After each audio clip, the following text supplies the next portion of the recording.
Hi Chetan గారు. Hello madam. జనరల్‌గా పెద్దవాళ్ళందరూ ఏమనుకుంటారంటే డ్రై ఫ్రూట్స్ మనం తీసుకుంటే ఎక్కువ కొలెస్ట్రాల్ పెరుగుతుందేమో, వెయిట్ ఎక్కువ గెయిన్ అవుతామేమో. అసలు డ్రై ఫ్రూట్స్ ముఖ్యంగా నరాల వీక్‌నెస్‌కి డ్రై ఫ్రూట్స్ ఉపయోగించొచ్చా లేదా అని జనరల్ నోషన్ ఒకటి ఉంది చేతన్ గారు. సో డ్రై ఫ్రూట్స్‌ని తినొచ్చా, తినకూడదా, ఎలా యూటిలైజ్ చేయాలి? ఒక పేషెంట్ మన దగ్గరకు వచ్చిండ్రు. ఏడికెళ్ళి వచ్చిండ్రంటే మీకు నందిగామ ఐడియా ఉందా? నందిగామ నుంచి వచ్చిండ్రు. ఒక దంపతులు వచ్చిండ్రు మన దగ్గరికి. ఏమంటున్నారంటే, సార్ నాకు ఈ తల ఉంటుంది కదా మొత్తం బ్లాక్ అయిపోతుంది. బ్లాక్ అయిపోతుందంటే ఏంది సార్ అనేసి అడిగాను. మెడలో నొప్పి వేసి ఇది మొత్తం లాగిట్లా కళ్ళకి ఏం కనిపిస్తలేదు నాకు. ఒక 2-3 సెకండ్లు ఈజీలు తీపిచ్చినాము, బ్రెయిన్ ది సిటీ తీపిచ్చినాము, ఎంఆర్ఐ తీపిచ్చినాము, అన్ని నార్మల్ ఉన్నాయి. కళ్ళు చీకట్లు పడ్డావు అంటూ ఉంటారు.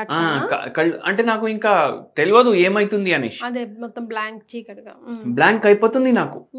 మళ్ళీ చేతులన్నీ లాగుతున్నాయి. చేతులన్నీ లాగి ఈ రీజన్స్ లా తిమ్మిరి వస్తుంది. ఓకే. ఈ రీజన్స్ లా తిమ్మిరి వచ్చి నాకు జర హోష్ వచ్చినాక, అంటే హోష్ లోనే ఉంటా నేను, ఇట్లా సడన్ ఇట్లా బ్లాక్ అయ్యి ఇట్లా అయిపోతుంది. ఒక ఫ్యూ సెకండ్స్. మెడ నొప్పి, నడుము నొప్పి, లేస్తే ఏమో అరికాల్ కింద మంటలు. ఇట్లా హోష్ ఉంటుందా లేదా అనేసి, ఎందుకంటే అది ఫిట్స్ కూడా ఉండొచ్చు అనేసి మనం క్వశ్చన్లు అడిగినాం. అన్ని టెస్ట్ ఆల్రెడీ చేయించుకున్నారు వాళ్ళు న్యూరోలాజిస్ట్ల దగ్గర పోయి. ఏం లేవు. అరికాళ్ళ మంటలు, అరికాళ్ళ తిమ్మిర్లు. ఇంత ప్రాబ్లం ఉన్న రిపోర్ట్స్ అన్ని నార్మల్ వస్తాయి. అవును, మెడది సిటీ చేపియలేదు వాళ్ళు. ఓకే. ఓన్లీ బ్రెయిన్ ది చేపించిండ్రు. ఓకే. అయితే ఏమైంది, మనం మళ్ళా చేపించినాం. మెడది, నడుముది, ఇవన్నీ చేపించినాం. షుగర్ వ్యాధిది కూడా చేపించినాం. ఇవన్నీ అబ్నార్మల్ ఉన్నాయి. ఈ మెడది ప్రాబ్లం ఉంది కదా, అక్కడ స్పాండిలోసిస్ ఉంది. షుగర్ వ్యాధిది కూడా హెచ్బిఏవన్సీ జర ఎక్కువ ఉంది ఆయన. ఏమంటున్నారంటే, ఇప్పుడు నేను అడిగిన, అరే షుగర్ వ్యాధి ఉంది కదా మీకు? అవును సార్, ఉండే తగ్గిపోయింది అన్నారు.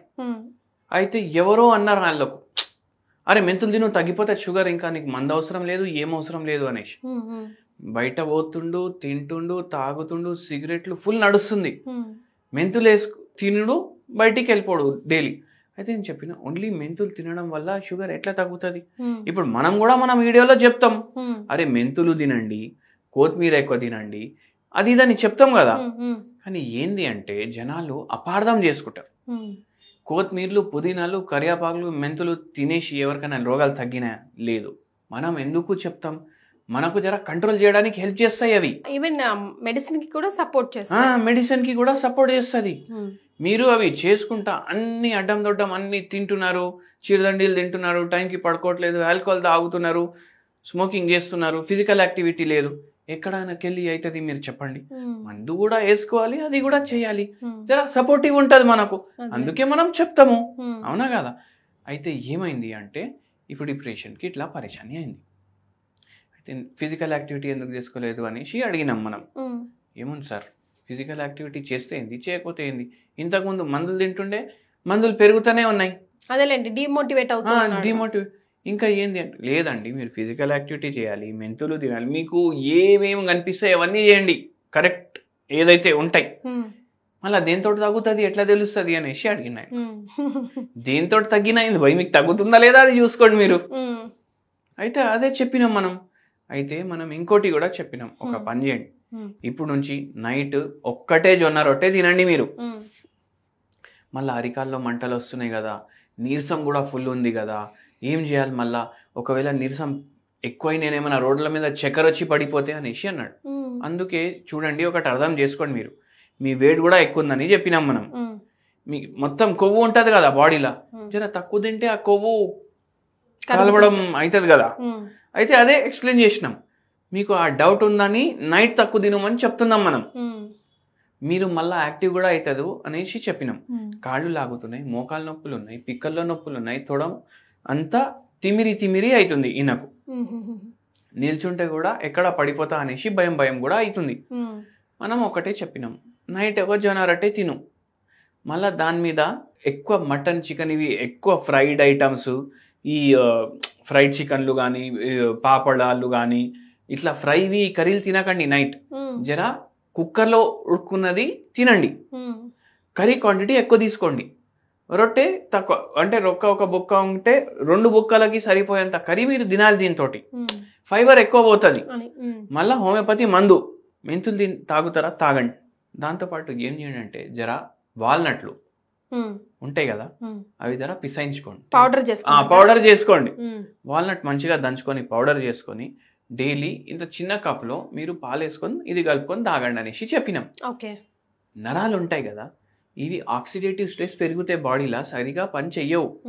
అయితే ఈ నరాలకు ఇది వాల్నట్ ఏమో హెల్ప్ చేస్తుంది, షుగర్ కి మెంతులు హెల్ప్ చేస్తుంది, వాల్నట్ ఏమో నరాలకు హెల్ప్ చేస్తుంది. మళ్ళీ అరికాల్లో తిమ్మిర్లు, అరికాల్లో మంటలు, కాళ్ళు ఆగడం, నడుస్తుంటే స్పర్శ తెలియకపోవడం, ఇవన్నీ కూడా ఉంటాయి కదా, జర దానికి కూడా సపోర్ట్ ఉంటుంది. మందు టైంకి వేసుకోవాలి. డైలీ 1 గంట పైదలు నడవాలి అంట నేను. ఇప్పుడు మీకు మోకాలు నొప్పి లేదు, ఎందుకు నడవాలి మీరు పైదలు నాకు చెప్పండి. నడవాలి కదా, నడుస్తేనే ఎనర్జీ ఖర్చు అవుతుంది. ఎనర్జీ ఖర్చు అయితే ఆక్సిడేటివ్ స్ట్రెస్ తగ్గుతుంది. ఆక్సిడేటివ్ స్ట్రెస్ తగ్గితే ఇన్సులిన్ రెసిస్టెన్స్ కూడా తగ్గుతుంది. ఇవన్నీ తగ్గితే షుగర్ వ్యాధి తగ్గదా మీరు చెప్పండి? తగ్గుతుంది కదా. మన హోమియోపతి మందు హెల్ప్ చేస్తుంది దానికి. జర మెయింటైన్ అయితే మందు వేసుకోండి, తగ్గుతుంది. ఇప్పుడు దేంతో తగ్గుతుంది? దీంతో తగ్గుతుందా, మందుకి తగ్గుతుందా, వాకింగ్ తోటి తగ్గుతుందా, పడుకోవడం వల్ల తగ్గుతుందా, అవన్నీ ఆలోచించకండి. తగ్గుతుందా లేదా చూసుకోండి, అది చాలా ఇంపార్టెంట్ అంటా నేను. అయితే పేషెంట్కి కూడా చెప్పేసి మందులు ఇచ్చినాం. 3 నెలలకి మందు ఇచ్చేసి పంపించినాం. 3 నెలలకి వచ్చినప్పుడు 90% తిమ్మిర్లు, మంటలు, నొప్పులు, చేతుల్లో మంటలు, మెడ నొప్పి, నడుము నొప్పి అన్ని మాయమైపోయినాయి. HbA1c కూడా 7.2కి వచ్చింది 8.6 నుంచి. మళ్ళీ ఈ పేషెంట్ అన్నారు, సార్ ఏం చేసిండ్రు అంటే, ఏం చేసినాం, మీకు చేయమని చెప్పినాం అంతే చేసినాం మేము. అవునా కాదా? అంటే ఓన్లీ ఈ గోళీ వేసుకోండి తగ్గిపోతుందని కాదు, పేషెంట్ సైడ్ నుంచి కూడా ఎఫర్ట్ ఉండాలి అట్లా. అయితే వాల్నట్లో ఇవన్నీ ప్రాపర్టీలు ఉంటాయి. మీరు చూడండి, వాల్నట్ చూడడానికి కూడా బ్రెయిన్ లాగానే ఉంటది, బుర్ర లాగానే ఉంటది. బుర్ర ఏంది, మన శరీరంలో ఉండేది పెద్దకి పెద్ద నరం, బిగ్గెస్ట్ నర్వ్. అంటే వెయిట్ ప్రకారం చూసుకుంటే అట్లా అన్ని నరాలు దాంట్లోకి వెళ్ళి వస్తున్నాయి కదా. అయితే బ్రెయిన్ ఇది ట్రాన్స్ఫార్మర్ మీ బాడీకి. అదే షేప్ లో మీరు తింటున్నారంటే దానికి ఏదో సంబంధం ఉంటది కదా. omega-3 ఫ్యాటీ యాసిడ్ ఉంటది దాంట్లో, గుండెకి మంచిది, బుర్రకి మంచిది.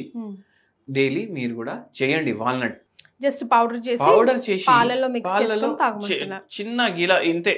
ఇప్పుడు చిన్న ఇంత చాయ్ తాగరా, 15 సార్లు 20 సార్లు రోజు ఒక్కసారి వాల్నట్ పౌడర్ వేసుకొని తాగండి, జర్రా పాలు వేసుకొని, మంచిగా ఉంటుంది and very helpful also. And ఈ పేషెంట్కి తగ్గినట్టు మీకు కూడా హోమియోపతి తోటి నరాల బలహీనతలు ఉన్న సమస్యలు అన్నీ తగ్గుతాయి. మీకు బై ఛాన్స్ కొద్దిగా చేతులు లాగుతున్నాయి, నీరసంగా ఉంటుంది అంటే నేను ఒక సింపుల్ రెమెడీ చెప్తాను మీకు. ఆర్జెంటమ్ మెటాలికం ఇది మేము వెండి తోటి తయారు చేస్తాం. ఇది ఒక హోమియోపతి మెడిసిన్, సిల్వర్ తోటి తయారు చేస్తాం. ఇది 0/9 పొటెన్సీ. డైలీ 10 గోళీలు మీరు తినేసేయండి. డైరెక్ట్ చిన్న చక్కెర గోళీలు ఉంటాయి హోమియోపతి, ఇవి తినండి. మీకు జర చేతులు లాగడం, కాళ్ళు లాగడం, జర్ర రిలీఫ్ ఉంటుంది. దీంతో మీకు నయం లేదు అంటే మీరు మనకు వచ్చి క్లినిక్కి కలవండి. మీకు సెట్ అయ్యేటట్టు మీకు మాట్లాడి మందులు ఇస్తాం. ఎందుకంటే ప్రతి పేషెంట్ కి మందు వేరే ఉంటుంది. హోమియోపతిలో every single patient is single it self. అవును. చైతన్య గారు చెప్పింది ట్రై చేయండి, మీకు ఎలా అనిపించిందో కమెంట్ చేయండి. థ్యాంక్ యూ సో మచ్ అండి.